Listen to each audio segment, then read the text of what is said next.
Yes, sir. All right, Market Target. We are doing the Disney podcast and update. It's been a while. Happy to bring a new episode to the Disney podcast, the Orlando Market podcast, the Disney short-term rental podcast, whatever you want to call it. We're here to talk about buying, selling, and renting houses in the Orlando, specifically the Disney Kissimmee, Florida area. And I got my man Mike here with this. He came prepared. He came prepared. I like that. Yeah, Gotta have my ears. Gotta do the Mickey thing. yeah, man. So what's going on? Tell us a little bit Oh, about yourself and what's doing down there in Middle Florida. we love it down here in Disney. Well, Central Florida, all of Florida. Love the area.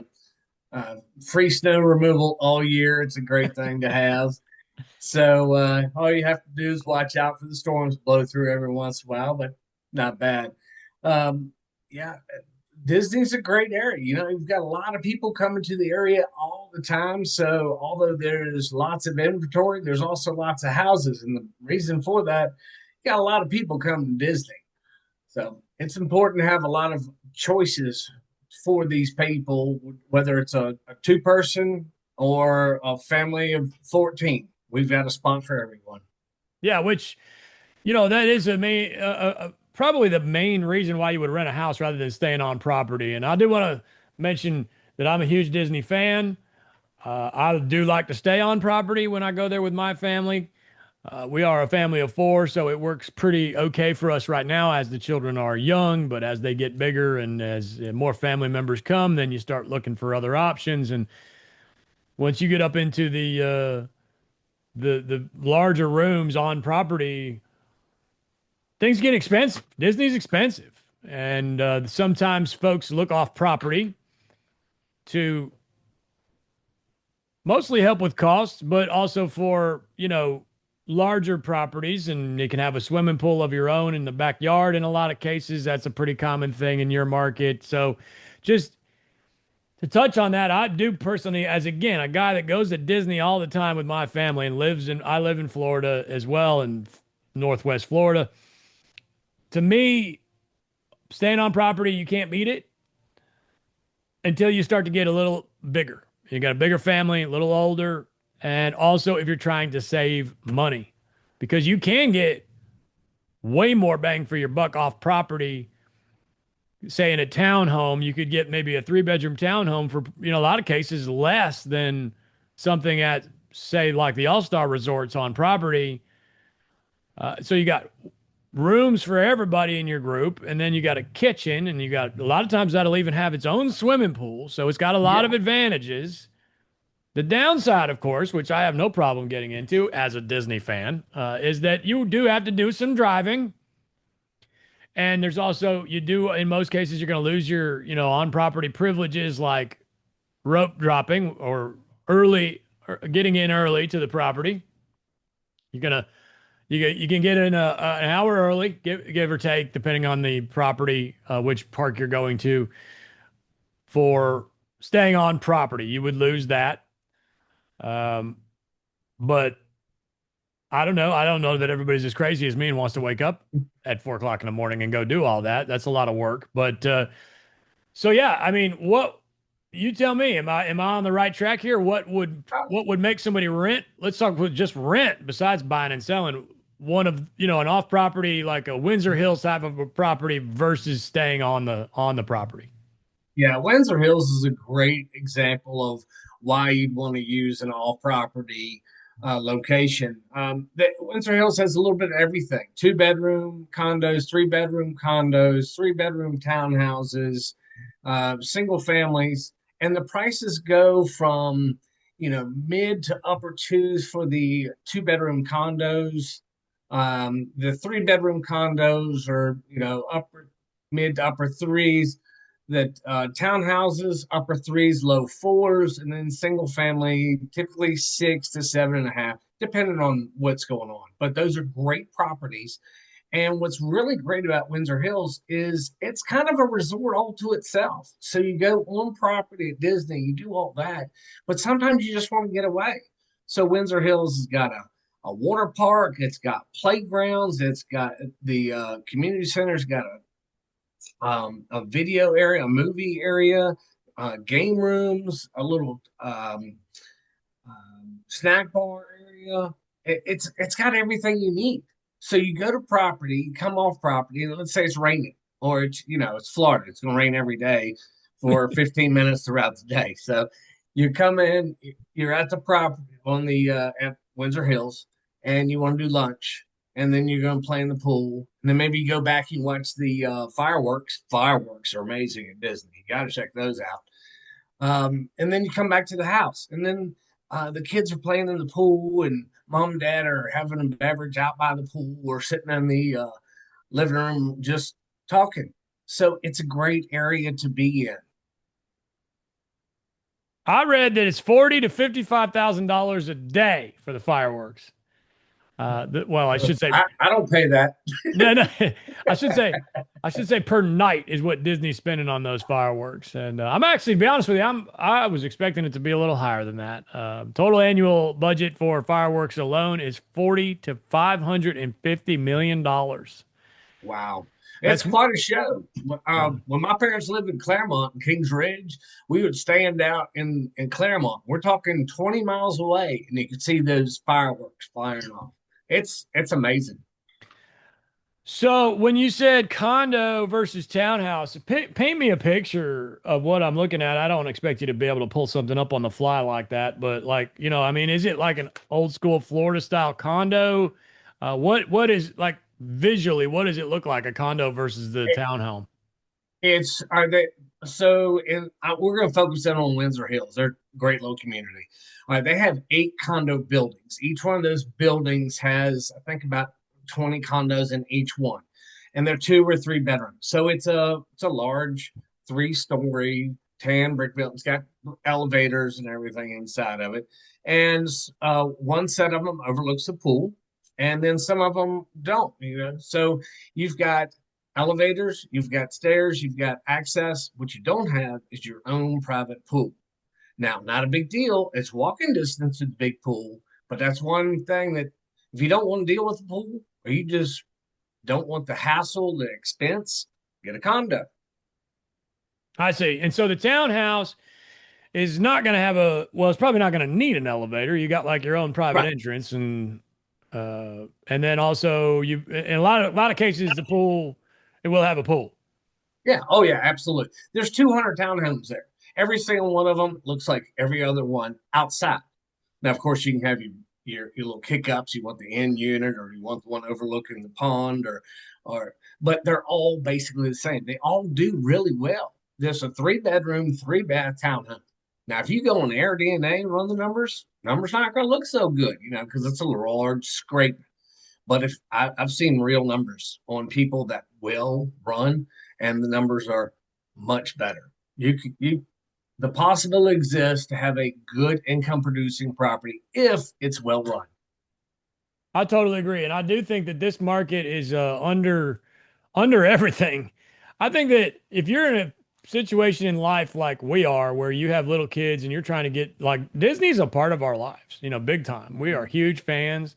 I have a countdown on the mantle that says how many times until our next trip. We have a point system. We go so often that we've created a point system for the children so that they don't just feel like they get to go to Disney whenever the hell they want to. They have to earn it and they have to earn points for each ride. In other words, they pick their favorite rides for the next trip and they have to earn 5 points for that ride or they can't go on it. Now, just even me saying that my child can't go on the ride hurts. And have they ever not gone on a ride? Hell no. But we do, they get excited. They love it. They can't wait to cross off those rides. And they're like, Daddy, I want to sit next to you on this ride. And it's wonderful. And I dread the thought that someday that those things are going to go away. But I do think that they will still have a very good relationship with Disney. And I bring this up because I know you're in this phase right now. I'm dreading mostly the period of time I'm hoping no more than about 10 years would be nice, where I'm waiting for grandkids. Because when my babies are gone and we're not doing Disney points anymore, they are going to need me, and I'm going to be really good at it. And I can't wait to take the next generation to Disney World. So anyway, I say all that because we love Disney, and it's a huge part of our lives. And I do think that the Disney vacation rental market is it's out of whack. You had way too many people buy stuff there that just never gave a crap. And we're going back to the beginning of all, the internet Airbnb style of doing things. And this market, in my opinion, literally invented the word saturated because it's been like that for as long as I can remember. Ever since I started doing this 15 years ago, everybody was saying Orlando's done. There's too many properties. You can't compete. And I do feel like that was somewhat of, the case for a little while. And then I think we're to the point. Well, let's fast forward to right now. I think right now a good operator has every chance in the world to crush it. And I really do mean I'm going to use the word crush it. If you buy a decent property that is in a great location and make the bathrooms nice and the kitchen nice and you pay attention to your guests and you don't try and charge too much damn money. I think that's the biggest problem that they're having. I think most people in your market, they're like, I got five, because a lot of these houses are really big, aren't they? The houses are big in a lot of cases. Well, there's a shoe for every foot is what I love to say. There's 2-bedroom condos that do well, Yeah. and there's 14-bedroom homes Yeah. that do well. A lot of So these, you got everything. a lot of these community, rental community houses get up real easily into the 5, 6, 7 bedroom range. Mm-hmm. And I think the biggest mistake they're making there is that they're trying to price it like a 7 bedroom version of what you can get on property. And I got Mm-hmm. two problems with that. Number one, it ain't on property. It is not on property. I hate to tell you, it is not a Disney property. You aren't going to get that kind of money. And number two, these properties are not like that expensive. Like, in other words, to buy a 5 or 6 bedroom or a 7 bedroom where we're talking about here, right outside of, in the Disney area, outside of Orlando, it's a fraction of what it would cost up here in the Destin area. Oh yeah, we're talking $600,000 or $700,000, which is up to 8-bedroom, 5 bath that you can sleep a lot of people in. Yeah. That's not a ton of money. You do that in Sevierville or in Panama City, what's that going to run? A Eight lot more. bedrooms in Panama City Beach. Yeah. 1.9 million, $2 million. Right. You Right. can't even, and honestly, they're hard to find. You're not even going to get a house with 8 bedrooms up here. And you can get them in Sevierville, but they're still pretty uncommon. Usually you're capping out at 5, 6, and then sometimes you get these big lodges, but yeah, so your bang for your buck is there. And I do, again, I think it's because it's people haven't figured it out yet, haven't figured that market out yet. They put up a ton of these houses, and about 20 years ago, they started banging them up, and nobody's really cracked the code, not that I've seen. And I'm sure there's probably maybe a couple good property managers that are doing well, that know what they're doing. But the owner operator, and I guess if I have a point, is that there is a nice little gap in the market here in this market. If you are a big Disney fan, like going to Disney with your kids a lot, and you're willing to price the property right, I think that's the biggest thing I see people doing down there. They're just pricing shit way too high for no reason other than they just say, oh, this is a 6 bedroom house. I can charge a lot of money for it, but you're not getting booked. So you're doing it wrong, Anyway, I think it's an underserved market. Yeah, and really, you have to be better than your neighbor. Your neighbor who's turned it over to a property manager that is not keeping it up. That is, I mean, let's say you got it in 22, and it's been banging out since 22. Okay, we're talking about almost 4 years of people being in there every week. It needs updating. You need to put a fresh coat of paint on. You need to clean up. You need to make sure the inside, the outside. You want to go into a property, you go to Disney, that place is nice. Your property needs to be nice. 100%. I actually read somewhere that they go through and do paint touch-ups on the rides every single night. And I agree with that. I mean, again, I'm a huge fan, but I pay attention to that stuff. When you're waiting in line and going through Peter Pan, it's spotless. It's like, dude, I mean, not spotless. There's gonna be some dust and some junk on the floor or whatever, but like the paint, think of how many tens of thousands of people are touching that paint like all the time. It's gonna get nasty. Now, I will say, last time I was on Small World, I was like, dang, there's some stuff in here that needs a little paint. But that's kind of a weird one. I understand why they're not paying as much attention there because nobody can touch it. You know, you're in the boat. But anyway, It's uh, probably the same boat I rode 100 years ago. yeah, exactly. But anyway, you know, in a Florida house in general, you do need to paint more often. It's not a Smoky Mhm. Mountain cabin that's got tongue and groove that can take a suitcase right to the neck and be just fine. It's sheetrock.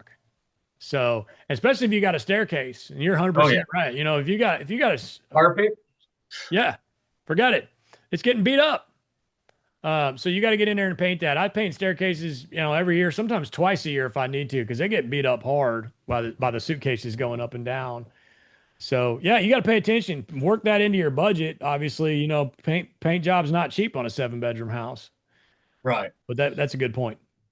Yeah, you probably don't need to paint ceilings every couple of years, but the corners of the kitchen, the stairway entrance, hallways, inside outs the doors, those all need to be maintained. You've got to keep it up. You've got to keep your appearance very high, so you're providing a quality product. Yeah, has to be clean, has to be freshly painted, and it's got to be cheap. I'm using the word cheap. I think you have got to be cheap in the Disney market. You need to be, if you're not paying attention to Disney's price per night on their hotel rooms, you're doing it wrong. You got to be paying attention to that. And we're actually going to have the Disney Pod getting ready to schedule that hopefully here in the near future in the fall here of 2025. So be on the lookout for that, folks. We're going to do the Disney Pod on my podcast, Short Term Rental Management.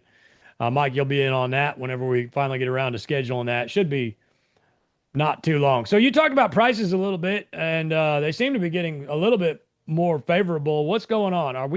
Is product moving in your market? Are these townhomes selling? Are they sitting for a while? Can you give us an idea of days on market?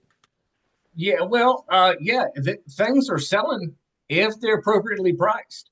Um, I sold uh, I've sold 3 townhouses in Windsor Hills this year, but they're appropriately priced. I've also walked past ones that were overpriced. And there's lots of reasons that people sell, 401(k), bigger properties, all that. But properties themselves do sell. And it's not just Windsor Hills. There's Solara, there's Champions, there's Windsor West Side. There's lots of places that have great properties. But again, you got to have them priced right. You can't expect to get a 2022 price in 2025, 2026. Okay, the market has stabilized. We needed this stabilization. They were going crazy. So even though the prices aren't 2018, you can still buy a property and make it work if you run it right. And when you say I can't expect the 22 price, you're talking about a seller. Yes. Yeah. Yes. Mm.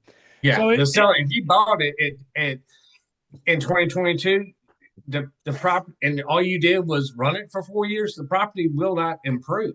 You've got to make changes, and you got to realize that the market is stabilized. Now, in general, over time, of course, real estate will constantly go up, but you have your ebbs and flows. So you need to price, if you're trying to move it, you need to price it appropriately, and they will sell. I was talking to somebody the other day. It was a random person that I didn't really know, and it was a real estate conversation. And they made a comment. It was a younger individual, said something about, my uncle bought a house in 2022, and now he's trying to sell it, and he's having to take a loss on it. Can you believe it? And I thought to myself, okay, yeah, 21, 22, this is a very weird time when everything was nuts. But at the same time, I've been doing this long enough that I'm sitting there like, you do realize that in general, if you're trying to sell a house after only 2 years in the grand scheme of the world's economy, that's not usually going to be much of an increase, if any, So we're getting back to a little bit more normal here. And like I said, the 18, 19, 20 people that were coming in and were like new to real estate, they just like were so excited about this equity injection that they were getting, and it was a great time. It was fun, but it wasn't real. And now, so that's the type of person I'm talking about. This is a guy that, maybe bought a house or two in 2018, and now it's worth way more than what he paid for it, or maybe he went back to 16 or something like that. And now, oh my God, we're selling a house after 2 years and I'm not going to make 50 grand. This is crazy. It's like, well, this is a little bit more normal. Now, there are some folks that are hurting a little bit and having to sell for a loss. And to those folks, I say, hold it. You got to hold it right now. If you're negative in your equity from what you paid versus what you can sell it for, that's COVID. That's 2022. That's 2023. And it's not cool, but it's reality, and there's a way to fix that. And the way to fix that is to make sure that your rents are good enough that you don't have to sell it. And just hold on tight. I would imagine, well, you got me way off on a tangent here now, Mike, but I would imagine that whenever this same person we're talking about bought this house in 2022, they didn't think they were going to sell it 2, 3 years later. But here they are. And why don't we go back to the original plan and keep the son of a gun, and your life would be better? But I get it. Sometimes we don't have a choice. I've had to take a loss on a property or two over the years, and it just Well, kind of happens. here's a great way to learn how to run your property better right here. Thank you for the plug. Yes, thank you. There you go. I got a stack of them there too. Uh, Yeah. so we appreciate that. So, in other words, can I wheel and deal? Can I get a deal right now in the fall of 25 in Disney? Yeah. If it doesn't work at the list price, figure out a price that does work and let's put that offer in. Okay. Maybe they don't want to sell it. That's fine. Maybe they have to sell it. We can do that also. But if we if you like a property, let's say it's a property and they're asking 530 for it, and it just doesn't make sense, but you can make it make sense at 480, put the offer in. Let's write up the offer and see if they'll take it. Sometimes they're just tired of running a short-term rental. They're like, oh my gosh, this is a hospitality business. I just want to set it and forget it. It's not this property. Okay. So yeah, deals are out there. Yeah, and Not and everybody has to sell. I want to talk about the theming because it's always the thing that comes up in Disney, and I hate to talk about it, but it always comes up. And I'm starting to think that we've gone too far with this theming. And Oh yeah. I got I some might be wrong. examples Some examples of what? of crazy big theming. Yeah. Oh yeah. I think it's gone too far. And let me hold it, bear with me on this because this is a pretty wild idea, and I might be wrong. I like to be wrong. Uh, I think that there was a period of time where everybody said, "Oh, Disney, you got to have a mural and a immersive TIE fighter and everything in every room and all this crazy stuff." And people were coming in and spending like $200,000 on this stuff. And those houses are cool. This is an area of the world where I would say that, okay, maybe we do need to, spend a little money going a little bit nuts. Whereas in the Smokies or Destin, we don't need to do those kinds of things. That's my opinion. But I think it's gone too far to the point where we've got a lot of these folks that, I don't know, just bought into this whole crazy concept of over amenitizing. And now they're sitting there with all these high dollar properties that they have to get these giant price per night to make it work. So I'm like, dude, I could come in here and not spend a ton of money on theming and have a low price per night and get booked with a lesser attractive property because I got a more attractive price per night. Maybe my theory's crazy. What do you think? Well, I think there's both sides. I think that some people they want that Disney experience and they want to wake up with Star Wars all over top of them. And there's a market for that. But you don't have to spend $250,000 on your property to make it work. These properties, if you're dealing with a townhouse, a 3 bedroom, 3 bath townhouse, yes, a 3 bedroom, 3 bath townhouse that's well themed will probably do better than one that has a Mickey Mouse stuck on the wall. But you can do theming without going crazy. And if people want to see this, ask me about it. I've got plenty of examples of crazy theming. I've also have some great examples of moderate theming. And then of course the Disney stuck on the wall. Now, because there's different ways that you don't have to spend that much money. You can make it clean, classy, and nice, and make a really good property. No, I agree. And um, the the traveler right now is looking for a deal. You know, I read recently, state of Florida had the busiest Q3 that's ever had. Third quarter of 2025 had more tourists than any other third quarter in the history of Florida, which is the number two most traveled state in the U.S. behind California with the balloons. So California's number one, which is actually, by the way, it's almost twice as much. California is about $100 million a year, 100 million tourists per year, and Florida is somewhere around 55 million. So, which I was actually surprised that it was almost twice as much. But and then from there it goes to, oddly enough, Vegas, which I just came back from, Nevada, number three. So Florida, huge indication as to whether people are traveling or not. And they just had their best third quarter ever. However, Disney's numbers are down a little bit. So that tells me that people are looking for a deal right now. But I'm a little conflicted because the data is showing that people are spending money, moving and shaking. So I don't really know what that means for the Disney data. I will say that I think when the October and November Disney numbers come out, I think they're going to be pretty impressive. September was pretty low. They say it was their lowest since 2021, which is to me a little skewed because 2021, obviously, it was like barely even open because it was COVID. But I'd like to go back. I wish I had a better number on you for you on that one because I don't have anything like what was the slowest September previous to 2021 other than this year. How far back do we got to go? That's the number I would like to see. But I think we are going to have to see a nice October and November. I'm going in November, so I'll let you know when I get back because I'm expecting it to be pretty packed. And here's why: because I pay attention to the hotels. I've got a villa. They call them. I could have that word wrong. I'm pretty sure it's a villa. Anything over just a regular hotel room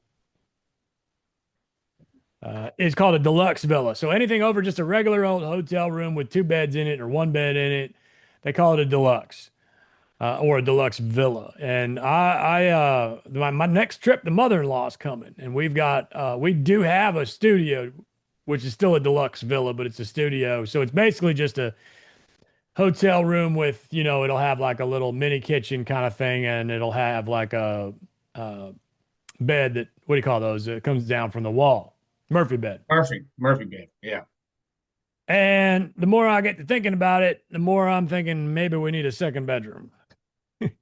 And I have checked. We booked this one. I booked this one in, I think, July, or maybe August. And we're recording this in late October of 25, mid-October. And there has not been anything at any property. And I've been looking at, I'm trying to get Boardwalk. That's where we're going.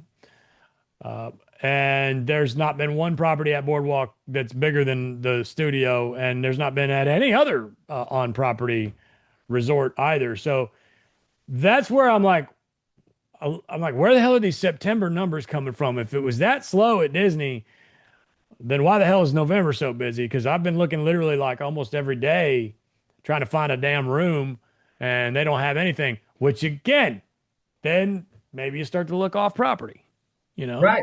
And remember, Disney's kind of like season starts up. Yeah, as you get close to Thanksgiving, we're going to start ramping up. Thanksgiving, Christmas, New Year's, all the way through. Then the spring break, and then it's through the summer. We slow down as school comes back in. So September, October are typically going to be a little bit lower because less people are coming. So that's kind of the slow season versus when you are, at the beach or in a mountain views. Yeah, I think people are out spending money right now. They are. And also, man, it is. I feel like such an old man because, like, every time I go to the grocery store, I'm like, you got to be kidding me. Well, how did this get so expensive? And then I'm sitting there like, when my dad was my age, he probably went to the grocery store and was like, "How the hell did this get so expensive?" You know.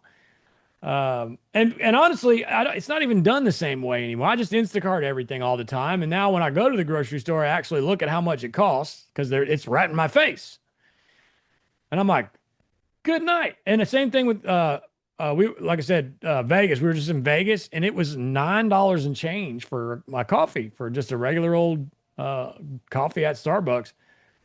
And I was like, "Are you sure I ordered the right thing? Because it's at home, it's only $5." And I thought I lived in a place that was really expensive. So it's crazy what's going on out there in the economy. You don't really know what to expect sometimes. We went to a little like the food court style at the casino, uh, which I was there. I want to clarify, I'm not there for work. I was there speaking at a conference. I was not gambling. Not that there's anything wrong with that, but I just want you to know that I'm out crushing it, not playing around. And I went to the food court, the little Mexican place, and it was so expensive. It was just Avery and I, just the two of us. And when she said how much it was and I gave her my card, I was like, I had to look up at the sign. I'm like, what did I just order? This is crazy. This is crazy. Things are changing. Yeah. Uh, but, and again, I sound like an old man, but I do think people are looking for value, value, value, value. And what I'm hearing from you on these purchase prices is that I can get value in Disney. If I can get a 3-bedroom townhouse for X amount of money, you don't have to charge a fortune for it per night. So I think keep an eye on that. I call it month math, right? So figure out how much you got to get per month to get this thing, to pay for itself, and then figure out what your price per night needs to be based on your month math. Like 30 nights booked, 25 nights booked, whatever you want your occupancy rate to be. And I think you'll be pleasantly surprised how low you can go on your price per night in Disney and still do pretty well.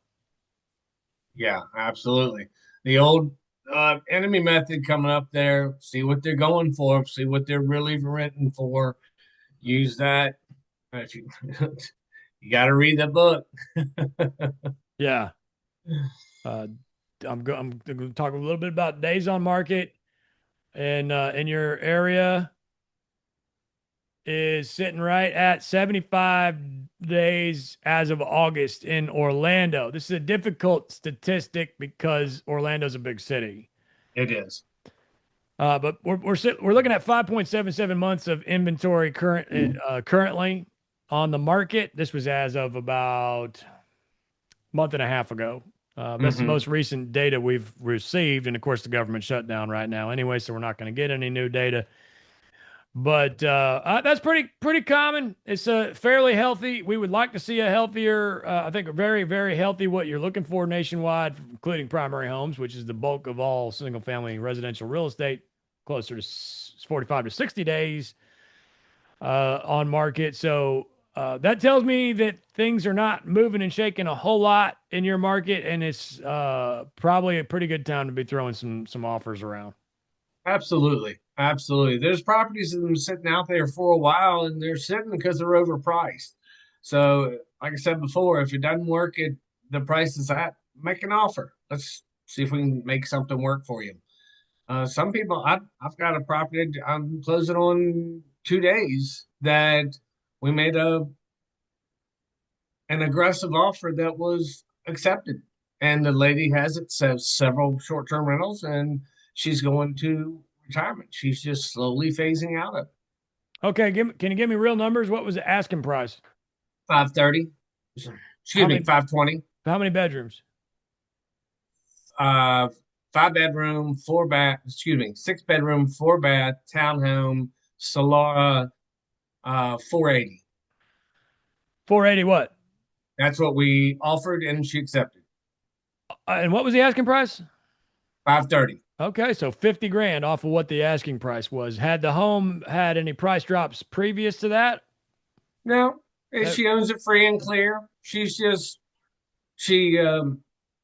is, like I said, slowly phasing out. She's got a the property. Go ahead. the seller are you talking about? Yeah, Yeah, yeah. so that she had it. She probably any idea how long she had it listed? Um, I don't. I want to say 6 months at least. Yeah, and so she had it at that 5:30 basically the whole time, we think. Right. Yeah. Okay, and then so you guys come in, throw 50 grand under at it, and she bit. Yeah. Well, that number is what was projected because that number worked. Hmm. So that For your means buyer, and was your buyer is your buyer a an experienced operator or brand new? brand new, Okay, all out right. of state, brand new, and the seller's been amazing. There were several deferred maintenance items. Every single one of them has been covered. Everything is great. Hmm. It's been a joyful experience. Is the buyer a Disney fan? Oh yes, Okay, that's good. I like that. I think that's important. yeah, I think, I'm not saying that you couldn't come into Disney and do okay. And when I say that, I mean, the Orlando area and do okay with just a regular old rental property. If you're a badass property manager or want to be one. But I do think that it would behoove you to have some sort of interest in Disney or young kids or maybe grandkids. And that's, to me, that's the whole point. It's the secret to the whole thing. We need a reason to be going there and interest in the area. I think that you need to be so good at Disney that you can help your guests with Disney because there's nothing worse than going to Disney for the first time. It's hard, you know. yeah. And I'd like the statistic on that. I'm actually going to hold on. I'm looking this up. All right, I wasn't able to find much data on the subject, but I did find one AI that would pull that 30% of Disney World visitors are return visitors and 70% are first time visitors. Those 70%, if this is a good statistic, I don't even know where it's come from here, they need help. And I would be willing to bet that there's a good chance they're never coming back because everybody I know in my life that I've ever talked to about Disney that didn't like it, they all had something in common. They only went one time. And I know the first time I went with the family, we were like, man, this is horrible. It's so much work. You don't know where you're going. You don't even know how to feed yourself. You're constantly walking and it's like you don't know where anything is. You don't even know how to find your room.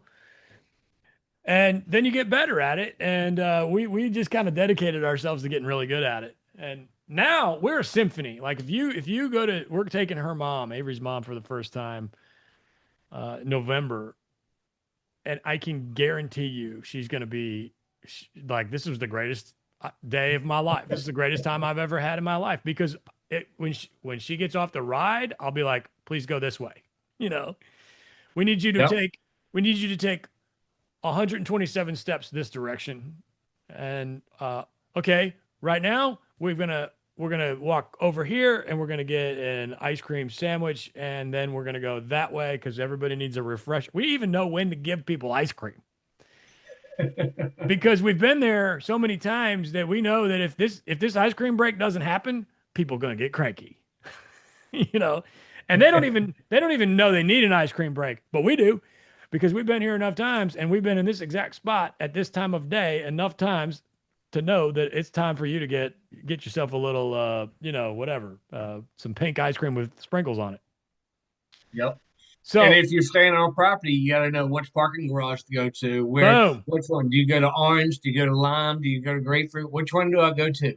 Where do I get off? Where can I catch a train? Which park do I see first? That's all the stuff that I can help with. 100%. As a Disney fan, if you're operating this house, you have a huge advantage because I hate to tell you, it's all about Disney. These kids are screaming and going nuts, and they want their bubble blowers and all this stuff. And mom and dad need help. And if you can give them help, even just be there for them for a little message here. I'm not saying be their Disney planner or their travel advisor, but just be helpful. It goes a long way. Anyway, we're way in the weeds. I'm gonna let you go. Had a great time.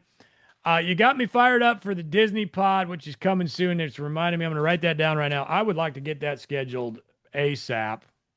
Okay. We tried to do it a couple weeks ago, and then everybody got too busy. Disney Pod is coming. That'll be on short-term rental management.